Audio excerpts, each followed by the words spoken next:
नमस्कार, मैं Praveen Kumar Mishra PKM institute की तरफ से आप सभी का स्वागत करता हूँ। जी, मैं आज अपने इस सेशन में मैं लेकर आया हूँ क्लास 9th का चैप्टर स्ट्रक्चर ऑफ एटम का पार्ट 2। इसमें आज मुझे बताना है इलेक्ट्रॉन की खोज कैसे हुई और किसने की।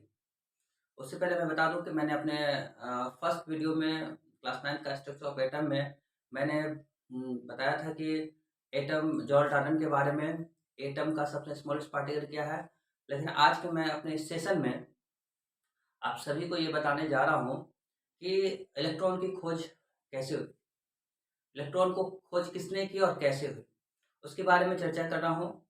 और चर्चा करने से पहले मैं ये बता दूँ कि कभी भी मार्क्स प्राप्त करने के लिए पढ़ाई नहीं करें, जबकि नॉलेज को बढ़ाने के लिए पढ़ाई करें। जैसे ही नॉलेज बढ़ेगी, मार्क्स खुद ब खुद आएगी। जी हाँ, बहुत सारे आप देखते होंगे वीडियोज़ में या फिर बहुत ऐसे इंस्टीट्यूट में कि ये क्वेश्चन पढ़ लो मार्क्स आ जाएगा, वो क्वेश्चन पढ़ लो मार्क्स आ जाएगा। तो मैं ये नहीं कहना चाहूँगा कि प्लीज़ आप लोग मार्क्स के लिए नहीं पढ़ें, नॉलेज गेन के लिए पढ़ें। नॉलेज जब आपके अंदर आएगी, मार्क्स खुद ब खुद आ जाएगी। तो चलिए आज हम चलते हैं डिस्कवरी ऑफ इलेक्ट्रॉन्स के बारे में। इलेक्ट्रॉन की खोज कैसे हुई, किसने की, कब की। वैसे हम लोग पढ़ते हैं क्लास 9 के चैप्टर में, ये लिखा रहता है कि जे थॉमसन ने इलेक्ट्रॉन की खोज की थी। जे थॉमसन ने ईयर 1897 को उन्होंने इलेक्ट्रॉन की खोज की थी। जी हाँ, सही सुना। उन्होंने 1897 में इलेक्ट्रॉन की डिस्कवरी तो कर दी थी, बट इलेक्ट्रो उसका नाम उन्होंने इलेक्ट्रॉन नहीं दिया था, उसका नाम उन्होंने दिया था नेगाट्रॉन, जिसको कैथोड रे भी कहते हैं। उन्होंने जिस एटम के जिस पार्टिकल की खोज की थी, जिसे हम लोग अभी इलेक्ट्रॉन कहते हैं, उन्होंने नेगाट्रॉन नाम दिया था उसे, नेगाट्रॉन। जी हाँ, उन्होंने उस पार्टिकल का नाम नेगाट्रॉन, उसका दूसरा नाम हम लोग जानते हैं कैथोड रे, वही उन्होंने खोज की थी। लेकिन अब हम चलते हैं कि इलेक्ट्रॉन की डिस्कवरी कहाँ से हुई, कैसे हुई। कहा जाता है कि जब हम लोग मकान बनाते हैं ना, तो जमीन के अंदर एक नींव डालनी पड़ती है। नींव नींव मजबूत होगा तो घर मजबूत होगा। उसी प्रकार से जे थॉमसन ने पूरा एक्सपेरिमेंट करके, पूरा एविडेंस के साथ, प्रूफ के साथ उन्होंने इलेक्ट्रॉन की खोज कर दी थी 1897 में। लेकिन इलेक्ट्रॉन के नींव जे थॉमसन ने नहीं डाले थे। इलेक्ट्रॉन के नींव सबसे पहले 1854 ईस्वी में जूलियस ब्रदर ने दी थी। 1854 में जूलियस ब्रदर ने इलेक्ट्रॉन की नींव रख चुके थे। लेकिन उन्होंने एक्सपेरिमेंट नहीं किए थे, उन्होंने पूरा एविडेंस के साथ नहीं लाए थे, इसलिए अभी उनकी नाम नहीं आ रही है। जे थॉमसन ने पूरा एक्सपेरिमेंट करके बता दिया था, इसलिए उनकी नाम आ रही है। सबसे पहले इलेक्ट्रॉन की नींव 1854 में जूलियस ब्रदर ने दिए थे, और उनका सपोर्ट करने वाले हेनरी गिलियस, जो उसके टेक्निकल हेल्पर थे, उन्होंने भी साथ दिया था। जूलियस ब्रदर का जो टेक्निकल हेल्पर थे, उन्होंने भी जूलियस ब्रदर का साथ दिया था 1854 में। उन्होंने वैक्यूम ट्यूब का निर्माण किया था, दो प्लेट लगा करके, और उन्होंने इलेक्ट्रॉन के बारे में नींव रख चुकी थी। लेकिन उसके बाद और भी साइंटिस्ट आए जो हेनरी ब्रदर्स के बाद और भी स्टडी किए, लेकिन सभी ने इसे प्रूफ नहीं कर पाया। लेकिन जे थॉमसन ने आकर के लास्ट में, उन्होंने जब सभी का स्टडी किया, तो उन्होंने इसके बारे में बता दिया प्रूफ करके कि एटम डिविजिबल है। जॉन डाल्टन ने ये बताया था 1808 में कि एटम इनडिविजिबल है, लेकिन जूलियस ब्रदर ने ये भी कह दिया था उसी वक्त कि एटम डिविजिबल है, लेकिन उसको प्रूव नहीं कर पाए थे। जबकि जे थॉमसन ने उन्होंने प्रूफ कर दिया था। और हम लोग जिसको कैथोड रे भी कहते हैं, जिसे इलेक्ट्रॉन भी कहते हैं, उनका नाम इन्होंने जे थॉमसन ने नेगाट्रॉन रखा था, सबसे पहले नेगाट्रॉन। आज हम चलते हैं कि जे थॉमसन ने इलेक्ट्रॉन की खोज कैसे की थी, उसके सेशन में। अगर आप सभी को कुछ भी प्रॉब्लम हो या कुछ प्रश्न करना हो, तो आप मुझे कमेंट बॉक्स में अवश्य लिख सकते हैं। नेक्स्ट वीडियो में उस प्रॉब्लम की सॉल्व हो जाएगी। तो जी देखिए, आज सबसे पहले हम इस पर चर्चा कर लेते हैं। आगे बढ़ने से पहले एक चीज पर चर्चा कर लेते हैं कि बहुत पहले कहा गया था कि जॉन डाल्टन के द्वारा कि एटम से छोटा कुछ नहीं है, एटम को हम डिवाइड नहीं कर सकते। लेकिन जैसे जूलियस ब्रदर्स आए हैं, जे थॉमसन ने ये प्रमाणित कर दिया कि एटम से चीज छोटा है सब atomic particle, electron, proton, neutron. जी हाँ, अभी तक हम लोग ये भी जानते हैं, जो आगे पढ़ लिए हैं, जो हायर नॉलेज को अपने अंदर गेन कर लिए हैं, वो जानते हैं कि इलेक्ट्रॉन, प्रोटॉन, न्यूट्रॉन से भी छोटा है पार्टिकल, टूट चुका है। लेकिन अभी कोर्स में अंडर 10 में ये पढ़ाई जा रही है कि इलेक्ट्रॉन, प्रोटॉन, न्यूट्रॉन ही सबसे छोटा है। तो मैं आज केवल इस वीडियो में थोड़ा सा वो भी इंट्रोडक्शन दे देता हूँ कि इलेक्ट्रॉन, प्रोटॉन, न्यूट्रॉन से भी एक छोटा पार्टिकल है जिसको फंडामेंटल पार्टिकल्स कहते हैं। इलेक्ट्रॉन, जी हाँ आपने सही सुना, इलेक्ट्रॉन, प्रोटॉन, न्यूट्रॉन से भी एक छोटा पार्टिकल है जिसे फंडामेंटल, जैसे एटम से छोटा पार्टिकल को हम सब एटॉमिक पार्टिकल कहते हैं, इलेक्ट्रॉन, प्रोटॉन, न्यूट्रॉन। उसी प्रकार इलेक्ट्रॉन, प्रोटॉन, न्यूट्रॉन से भी छोटा पार्टिकल जो क्वार्क्स है, क्वार्क्स जिसे हम फंडामेंटल पार्टिकल कहते हैं। जी हाँ, क्वार्क्स और लेप्टॉन, क्वार्क्स और लेप्टॉन ये इलेक्ट्रॉन, प्रोटॉन, न्यूट्रॉन से भी छोटा पार्टिकल है। जी हाँ, जब इलेक्ट्रॉन, प्रोटॉन, न्यूट्रॉन इतना छोटा है तो क्वार्क्स और लेप्टॉन कितना छोटा होगा। अभी ये थियोरेटिकल है, अभी प्रैक्टिकली प्रूव नहीं हो पाई है, अभी थियोरेटिकल बेस पर इस पे आगे की रिसर्च जारी है। लेकिन मैं बता दूं आपको कि इलेक्ट्रॉन, प्रोटॉन, न्यूट्रॉन से भी छोटा पार्टिकल जिसको फंडामेंटल पार्टिकल कहते हैं, उसे कहते हैं क्वार्क्स, उसे कहते हैं क्वार्क्स। ये देखिए क्वार्क्स, उसे कहते हैं क्वार्क्स, क्वार्क्स जो इलेक्ट्रॉन, प्रोटॉन, न्यूट्रॉन से भी छोटा पार्टिकल है। और इस क्वार्क्स की साइज होती है 1.0 × 10⁻⁻19 मीटर। जी हाँ, क्वार्क्स जो भी इलेक्ट्रॉन, प्रोटॉन, न्यूट्रॉन से भी छोटा पार्टिकल होती है क्वार्क्स, जो फंडामेंटल पार्टिकल है इसे हम लोग फंडामेंटल पार्टिकल्स भी कहते हैं। और इसकी साइज होती है 1.0 × 10⁻⁻19 मीटर। ये क्वार्क्स हम लोग अभी तक जान रहे थे ना कि इलेक्ट्रॉन, प्रोटॉन, न्यूट्रॉन से नहीं है, लेकिन नहीं, उससे भी नीचे ये ब्रेक हो चुकी है। लेकिन अभी इसका थ्योरेटिकल है, प्रैक्टिकली अभी लैब में एविडेंस नहीं मिली है, तो इसी बेसिस पर अभी ये कोर्स में शामिल नहीं की है। लेकिन हाँ, इससे भी छोटा पार्टिकल है फंडामेंटल पार्टिकल जिसको क्वार्क्स कहते हैं, और एक कहते हैं लेप्टॉन। लेप्टॉन, न्यूट्रॉन और प्रोटॉन क्वार्क्स से मिलकर बना होता है, जबकि इलेक्ट्रॉन लेप्टॉन से मिलकर बना होता है। जी हाँ, सही सुना आपने, न्यूट्रॉन और प्रोटॉन जिस फंडामेंटल पार्टिकल से मिलकर बना होता है उसे क्वार्क्स कहते हैं, जबकि इलेक्ट्रॉन जिस फंडामेंटल पार्टिकल से बना उसको लेप्टॉन कहते हैं। अब देखिए प्रोटॉन कैसे बनता है, ये प्रोटॉन कैसे बनता है, 2 अप क्वार्क्स, प्रोटॉन जो बनता है 2 up quarks and 1 down quarks. अभी इसके बारे में डिटेल जानकारी आपको नहीं बताएंगे क्योंकि अभी आपके कोर्स के बारे नहीं है, केवल आपको समझना है कि इलेक्ट्रॉन, प्रोटॉन, न्यूट्रॉन से भी छोटा पार्टिकल है। तो प्रोटॉन का निर्माण होता है 2 अप क्वार्क्स और एंड 1 डाउन क्वार्क्स, इससे मिलकर प्रोटॉन बनता है। जी हाँ, और न्यूट्रॉन, देखिए प्रोटॉन, न्यूट्रॉन में क्या अंतर है, सो आप देख लीजिए। प्रोटॉन में 2 अप क्वार्क्स है एंड 1 डाउन क्वार्क्स है, जबकि न्यूट्रॉन में 2 डाउन क्वार्क्स है, 2 down quarks and 1 up quarks. Proton, neutron दोनों क्वार्क्स से मिलकर बना होता है, लेकिन दोनों में अंतर देख लीजिए कि प्रोटॉन में 2 अप क्वार्क्स है जबकि 1 डाउन क्वार्क्स, जबकि न्यूट्रॉन में देखिए 2 down quarks and 1 up quarks. ये दोनों क्वार्क्स से बना है, लेकिन क्वार्क्स का भी थोड़ा सा डिफरेंस है, तो न्यूट्रॉन, प्रोटॉन। जबकि इलेक्ट्रॉन जो है लेप्टॉन से बना हुआ है, जिसका साइज 1.0 एंड 10⁻⁻24 मीटर है। यानी कि आप देख सकते हैं क्वार्क से भी छोटा है, क्वार्क से भी छोटा। तो इलेक्ट्रॉन जिस फंडामेंटल पार्टिकल से बना हुआ है उसको लेप्टॉन कहते हैं, और उसका साइज ये है 1.0 × 10⁻⁻24 मीटर, जबकि क्वार्क्स की साइज है 1.0 × 10⁻⁻19 मीटर।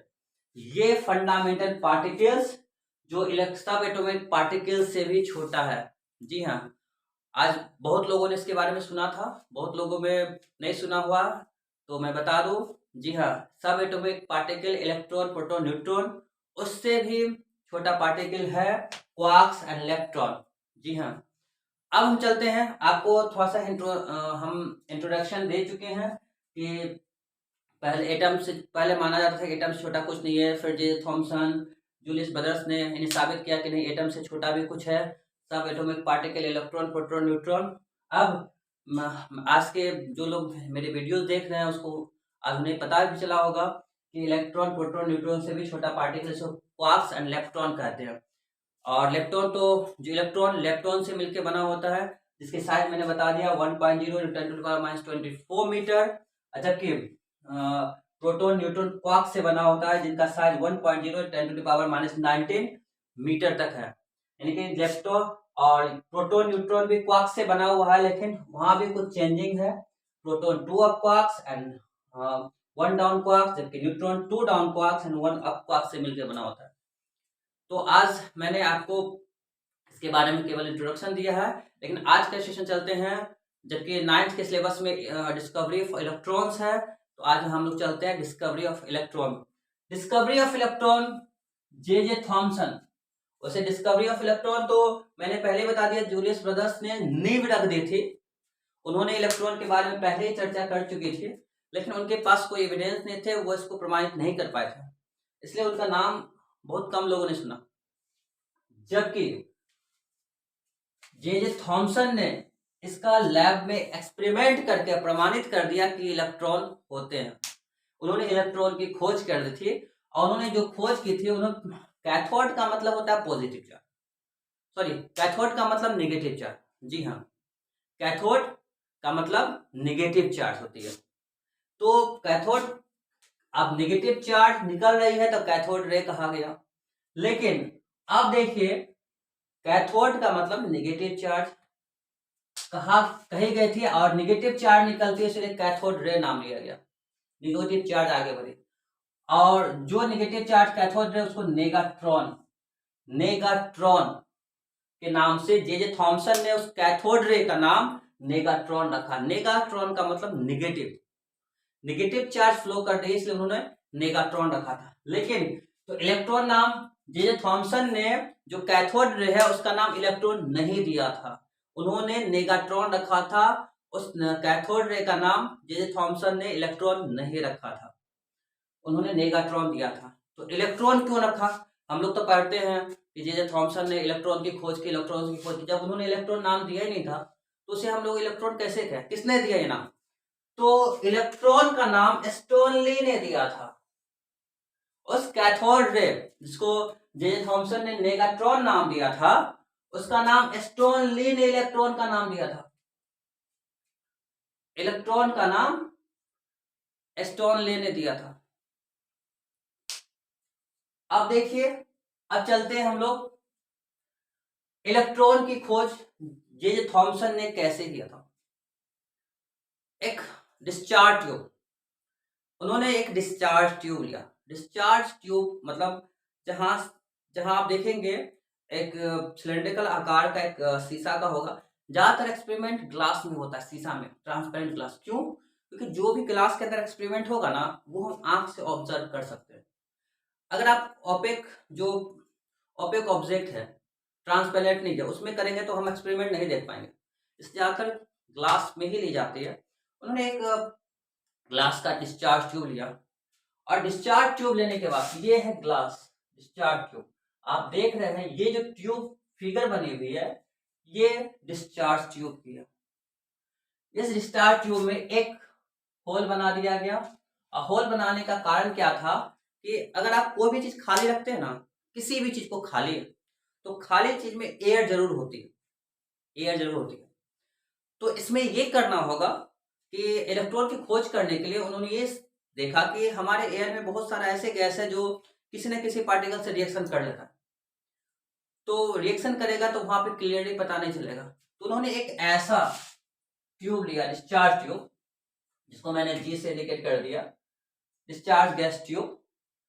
और उसमें से क्या किया, वैक्यूम, इसमें से सारे गैस को निकाल दिया गया। जो खाली डिस्चार्ज ट्यूब थी उसमें सारे गैस को निकाल के उस डिस्चार्ज ट्यूब को वैक्यूम में कर दिया गया। जितने भी थे ना, निकाल करके उसे वैक्यूम बना दिया गया। इस वैक्यूम बनाने के बाद इसे एक रबर से बैंड कर दिया ताकि बाहर का एयर अंदर नहीं आ सके। और यहाँ पे दो आयरन की प्लेट लगा दिया। बहुत पहले आप लोग देखते होंगे, जैसे दीवार में कांटी ठोकते हैं ना, ऐसे कांटी ठोकते हैं, तो कभी कभी देखते होंगे कांटे से चिंगारी निकलता है, कांटे से चिंगारी निकलता है। जी हाँ, वहां से भी इलेक्ट्रॉन के एक्सपेरिमेंट शुरू हुए थे। तो अगर किसी दो मेटल को टच करते हैं तो वहां अक्सर से लाइट निकलती है चिंगारी के माध्यम से। तो उसी प्रकार जे थॉमसन ने सोचा कि अगर हम सटाते हैं तो निकलती है, अगर हम कुछ डिस्टेंस पे डाल दें तो क्या होगा। उन्होंने ये सोचा कि अगर हम उसे कुछ डिस्टेंस पे डाल दें तो क्या होगा। तो अब देखिए, उन्होंने कोई दो मेटल्स को ले लिए डिस्चार्ज ट्यूब में और कुछ डिस्टेंस पे रख दिया, और दोनों को एक मेटल्स को एक इंडक्शन कॉइल, जिसको बैटरी भी कहते हैं, उस पे उससे वो कनेक्ट कर दिए। एक को माइनस टर्मिनल से, एक को प्लस टर्मिनल से कनेक्ट कर दिए, और ये जो वोल्टेज देगी 10,000 वोल्ट, 10,000 वोल्ट होनी चाहिए। अगर 10,000 से कम होती है तो शायद ये एक्सपेरिमेंट नहीं उपयोग होगा। हाई वोल्टेज चाहिए इस एक्सपेरिमेंट के लिए, हाई वोल्टेज चाहिए। तो उन्होंने 10,000 वोल्ट के लिए इंडक्शन कॉइल लगाया था। अब देखिए इसमें क्या है, ये तो पैक हो गए और इसके अंदर इनर्ट गैस भर दिया गया। इस डिस्चार्ज ट्यूब के अंदर इनर्ट गैस का मतलब क्या होता है कि वैसा गैस जो किसी से रिएक्शन नहीं कर सके, वैसा गैस जिसे रिएक्शन नहीं कर सके। उन्होंने सबसे पहले इसके अंदर इनर्ट गैस भर दिया, और इनर्ट गैस भरने के बाद इन्होंने एयर का प्रेशर को कम नहीं किया, नॉर्मल प्रेशर रखा। जो नॉर्मल एयर का प्रेशर होता है ना, वही रखा। इनर्ट गैस भरने के बाद इनर्ट गैस को भर करके एयर का नॉर्मल ही प्रेशर को रखा गया। जब नॉर्मल प्रेशर को रखा गया और यहां से करंट फ्लो किया गया, तो देखेंगे करंट इधर से निकला, फ्लो किया, इधर से करंट निकला, और ये दिखा गया कि यहां से एक रे निकलती है,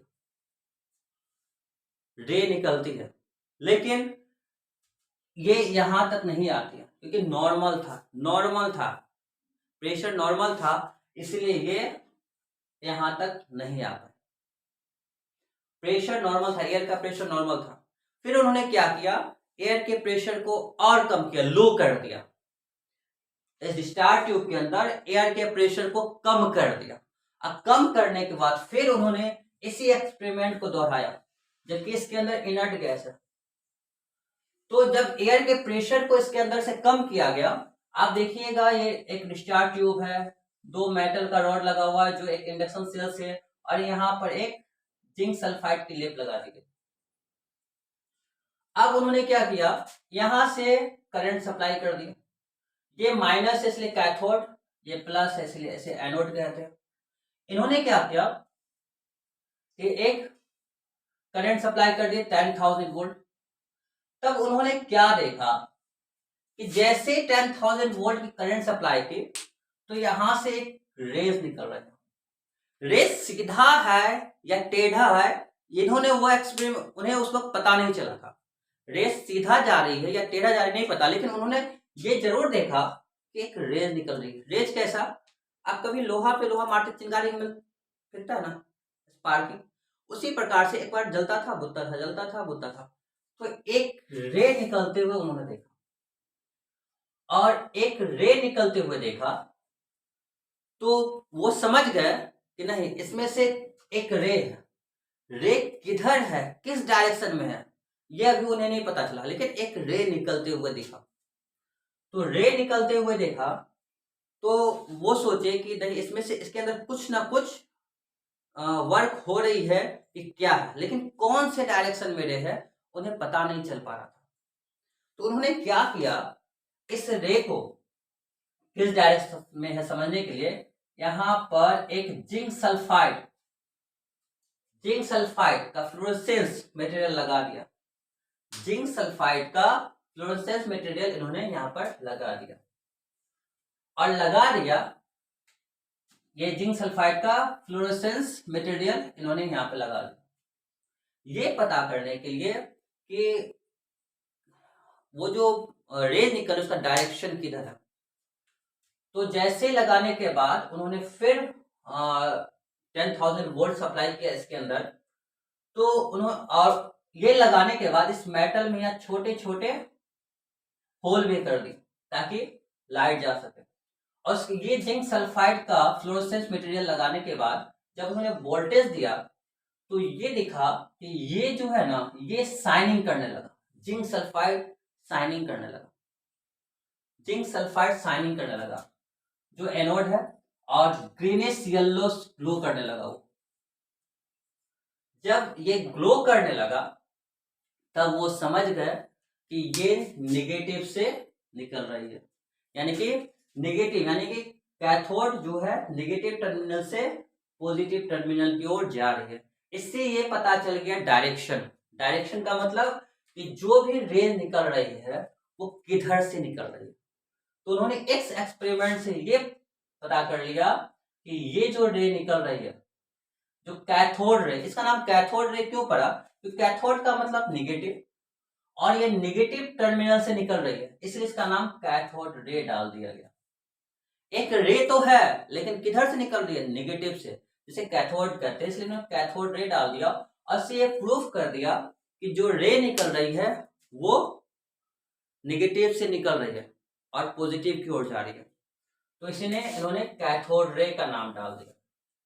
फिर भी इस एक्सपेरिमेंट से वो सेटिस्फाइड नहीं हो रहे थे, उन्हें बार बार एक्सपेरिमेंट किया।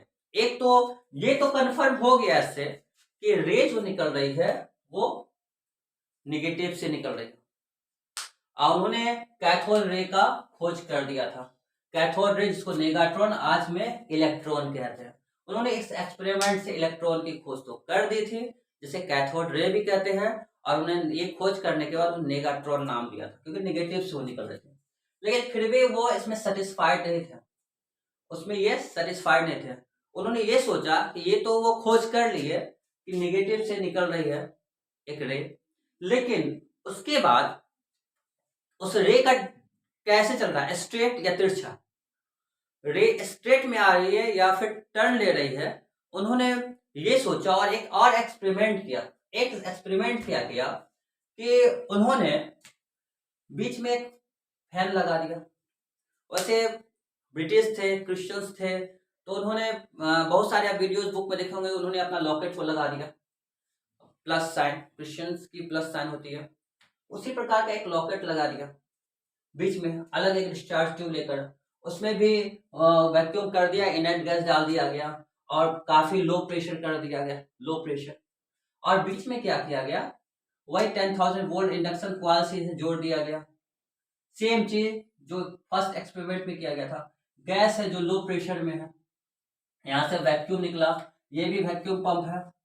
अब क्या किया गया, 10,000 वोल्ट जैसे ही सप्लाई किया गया तो यहाँ से कैथोड रे निकली जिसे उन्होंने पहले एक्सपेरिमेंट में खोज कर ली थी, और ये यहाँ पर जो लॉकेट है या फैन कुछ भी ऑब्जेक्ट डाला गया, इसकी शैडो इस जगह बढ़ रही थी, दूसरी तरफ ये शैडो फॉर्म हो रहे थे।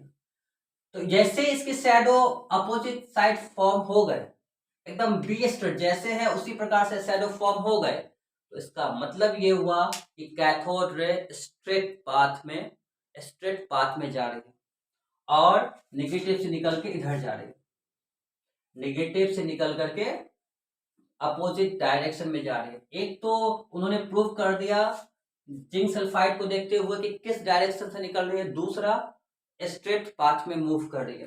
तीसरा उन्होंने एक्सपेरिमेंट क्या किया था कि उन्होंने दोनों एक्सपेरिमेंट में ये देखा कि रे के साथ कुछ पार्टिकल्स भी है, रे के साथ कुछ पार्टिकल्स भी है। उन्होंने ये ऑब्जर्व किया कुछ पार्टिकल भी है जो अंदर में कुछ वर्क हो रही है। तो इसके एक्सपेरिमेंट के लिए उन्होंने तीसरा एक्सपेरिमेंट किया, इसको जानने के लिए उन्होंने तीसरा एक्सपेरिमेंट किया, और तीसरे एक्सपेरिमेंट में उन्होंने सेम डिस्चार्ज ट्यूब लिया, उसमें से एयर को निकाल दिया गया और इसमें लाइट में का पैडल व्हील को लगा दिया और इसे एक स्टैंड पे लगा दिया गया। लाइट का मतलब हल्का, यहाँ पर एक हल्का लगा दिया, हल्का सा एक फैन लगा दिया गया, व्हील नाचने वाला, और उसी डिस्चार्ज ट्यूब की तरह लो प्रेशर पे डाल दिया गया, और ये स्टैंड है रेलिंग जिस पर ये फैन टिका हुआ। और सेम इसमें भी इंडक्शन कॉइल के द्वारा 10,000 वोल्ट सप्लाई किया गया, 10,000 वोल्ट इस पे सप्लाई किया गया। और ये 10,000 वोल्ट जैसे ही सप्लाई किया गया तो रेस तो निकली, रेस तो निकल के इधर आई, लेकिन आने के साथ ये व्हील घूमने लगा, ये व्हील घूमने लगा। ये व्हील जैसे टर्न करने लगा तो उन्होंने इस एक्सपेरिमेंट से ये समझ लिया, उन्होंने इस एक्सपेरिमेंट से ये समझ लिया कि रेस के साथ साथ कुछ पार्टिकल्स भी है जो अंदर में वर्क कर रही है, निकल रही है। यानी कि रेस के साथ कुछ पार्टिकल है जो वर्क कर रही है। इस जैसे टर्न किया उससे वो पता कर लिए कि रेस के साथ साथ पार्टिकल्स भी है। उसके बाद ये 3 एक्सपेरिमेंट तो उन्होंने कर लिए थे, लेकिन अब ये देखना होगा कि रे जो निकल रहा है निगेटिव से वो किस डायरेक्शन में जा रही है, या फिर उन्होंने ये देखा कि इस रे को नेगेटिव रे कहते हैं या नहीं। उन्होंने एक फिर डिस्चार्ज ट्यूब लिया, फिर एक डिस्चार्ज ट्यूब लिया, और वही वैक्यूम एयर निकाल दिया गया। इस बार उन्होंने इस डिस्चार्ज ट्यूब में दो सेल लगाया, एक 10,000 वोल्ट की बैटरी और एक 10 वोल्ट की बैटरी, 10 वोल्ट की बैटरी, 10 वोल्ट की बैटरी, एक 10,000 और एक 10 वोल्ट की बैटरी को उन्होंने लगाया। और यहाँ पर एक प्लस जो 10 वोल्ट की थी वहां पे अलग थी और एक 10,000 की अलग थी।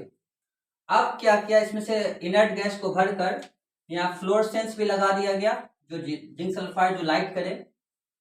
अब 10,000 की वोल्ट की बैटरी, आप ये देख सकते हैं पिक्चर, जैसे फर्स्ट में था दो मेटल को एक क्वाल्स इंडक्शन क्वाल्स जोड़ दिया गया जिसकी क्षमता 10,000 वोल्ट्स है। एक तरफ कैथोड नेगेटिव, ये पॉजिटिव।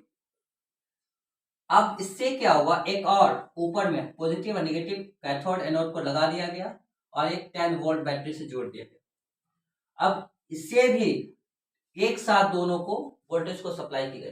तो 10 वोल्ट की जो बैटरी थी उससे यहाँ पर सप्लाई हो गई करंट, और 10,000 की हो, जैसे इसमें करंट दिया गया, जैसे वोल्टेज सप्लाई की गई तो ये क्या हुआ, ये देखा गया कि ये ऊपर पॉजिटिव नीचे नेगेटिव, ये सीधा जाकर के नेगेटिव की ओर मुड़ गए, नेगेटिव की ओर ये जैसे देखा गया कि ये आगे जाकर पॉजिटिव की ओर मुड़ गए, पॉजिटिव की ओर। ये नेगेटिव कैथोड रे नेगेटिव है, वो निकल करके पॉजिटिव की ओर मुड़ गए, पॉजिटिव की ओर। तो इससे ये पता चल गया कि ये रे जो है वो नेगेटिव चार्ज ही है जो पॉजिटिव की ओर मुड़ गए। आपको पता है ना कि नेगेटिव रिपल्स करता है और पॉजिटिव रिपल्स करता है। तो ये नेगेटिव चार्ज निकल रही है, तो नेगेटिव चार्ज किधर मुड़ेगी, नेगेटिव चार्ज अगर नेगेटिव की ओर जाएंगे तो वो रिपल्स करेगी। तो नेगेटिव चार्ज क्या किए, पॉजिटिव की ओर टर्न कर गए। इससे उन्होंने ये प्रूफ भी कर दिया था कि ये जो चार्ज है, जो रेज निकली है वो नेगेटिव है जो पॉजिटिव की ओर टर्न कर रही है।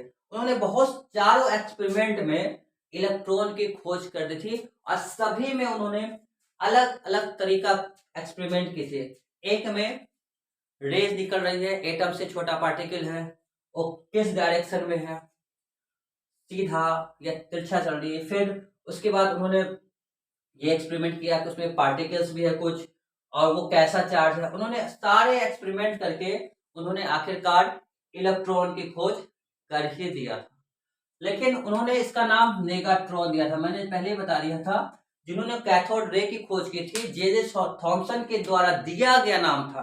जो कैथोड रे की खोज हुई थी जे थॉमसन के द्वारा दिया गया यह नाम था नेगाट्रॉन। इलेक्ट्रॉन तो स्टोन ली ने दिया था। स्टूडेंट्स हमें बहुत कंफ्यूजन होता है कि अगर एग्जाम में आ गया कि इलेक्ट्रॉन का नाम किसने दिया, तो लोगों ने ये दिमाग में लगा लेता है कि जे थॉमसन ने खोज किया तो उन्होंने दिया होगा। जे थॉमसन ने इलेक्ट्रॉन की तो खोज कर ली थी, पर इलेक्ट्रॉन वो जो कैथोड रे की खोज की थी और जेम्स थॉमसन ने उन्हें नेगाट्रॉन कहे थे, जबकि स्टोनली ने उसे इलेक्ट्रॉन नाम दिया। तो ये सारा का सारा आपका इलेक्ट्रॉन खोज करने का प्रोसेस है कि जे थॉमसन ने कैसे इलेक्ट्रॉन की खोज की थी। उसके बाद उन्होंने इलेक्ट्रॉन की खोज की थी। अब आगे के वीडियो में हम लोग इलेक्ट्रॉन का मास, इलेक्ट्रॉन का मास क्या है, साइज क्या है, उसके बारे में आगे के वीडियो में चर्चा करेंगे। लेकिन आज के सेशन में मैंने केवल इलेक्ट्रॉन की खोज के बारे में जिक्र की और इलेक्ट्रॉन का क्या मास है, क्या साइज है, वो सब का सब हम जिक्र करेंगे आगे के वीडियो में। आज का इस वीडियो में मैं आपसे ये कहना चाहता हूं कि अगर आपको कभी भी किसी चीज में कंफ्यूजन हो तो आप कमेंट बॉक्स में अपने सवालों को जरूर रख सकते हैं। नेक्स्ट वीडियो में मेरा यही रहेगा कोशिश कि आपके सारे सवालों का हल मैं लेकर के आऊं और मैं ऐसे वीडियोस और भी आगे आप लोगों के लिए पेश करूंगा। आज तो स्ट्रक्चर ऑफ एटम का मैंने सेकेंड सेशन में डिस्कवरी ऑफ इलेक्ट्रॉन, आगे के सेशन में mass of electron, discovery of proton, neutron, इसके बारे में मैं जिक्र करूंगा। आई होप दैट कि आप लोगों को आज पता चला होगा, जिन लोगों को नहीं पता है, कि इलेक्ट्रॉन, प्रोटॉन, न्यूट्रॉन से भी छोटा पार्टिकल्स है। और इसके साथ मैं आज का ये सेशन समाप्त कर रहा हूँ। लेकिन समाप्त करने से पहले मैं आप सभी को कुछ कहना चाहता हूँ। ये कहना चाहता हूँ कि पीकेएम इंस्टीट्यूट जो न्यू सेशन आ रही है 5 to 10 अप्रैल के बीच में न्यू सेशन स्टार्ट करेगी और एडमिशन चालू है पीकेएम इंस्टीट्यूट में। और आप लोगों को फिर मैं एक बार ये कहना चाहूँगा, जो भी बहुत गरीब परिवार है, जिनके पास इकोनॉमिक लेवल सही नहीं है, जो अपने बच्चे को चाह रहे हैं पढ़ाना लेकिन मतलब ट्यूशन नहीं दे पा रहे, उसको सही गाइडलाइन, सही दिशा निर्देश नहीं मिल रहे, तो पीकेएम इंस्टीट्यूट आगे बढ़कर आया है। वैसे बच्चे जो सही रास्ता नहीं मिल रहा है, उसे पढ़ाना है, तो वैसे बच्चों को मैं पीकेएम इंस्टीट्यूट केवल 200 फीस में ही सारे सब्जेक्ट की तैयारी करवा दी जाएगी, उसे पढ़ाया जाएगा। वैसे परिवार जो बहुत गरीब है, जो नहीं पढ़ा पा रहे हैं, पीकेएम इंस्टीट्यूट उनकी हेल्प करेगा। मात्र 200 मंथली फीस में ही उसे अच्छी शिक्षा और गाइडलाइन दी जाएगी कि एजुकेशन का क्या इम्पोर्टेंस है। और एक चीज़ मैं इसके साथ बताना चाहूँगा कि याद करने से ज़्यादा समझने पर ध्यान दीजिए। जो भी चीज़ आप याद करेंगे ना, वो भूल जाएंगे, लेकिन समझा हुआ चीज़ कभी नहीं भूलेंगे। इसलिए समझने पर ध्यान दीजिए और think positive, be positive, positive रहिए, पॉजिटिव सोचिए। और मैं आप लोगों से फिर कहना चाहूँगा, आप बड़ों का आशीर्वाद और अपने कलीग छोटों का प्यार हमारे साथ बना रहे हैं। बस एक लाइक और सब्सक्राइब कर दें और बेल आइकन को दबा दें ताकि हर नोटिफिकेशन आपको मिल सके। इस साथ ही मैं आज का सेशन समाप्त करता हूँ। धन्यवाद। और मैं कुछ देर के लिए अपने बीच से हट जाता हूँ, आप इसका स्क्रीनशॉट ले सकते हैं। धन्यवाद।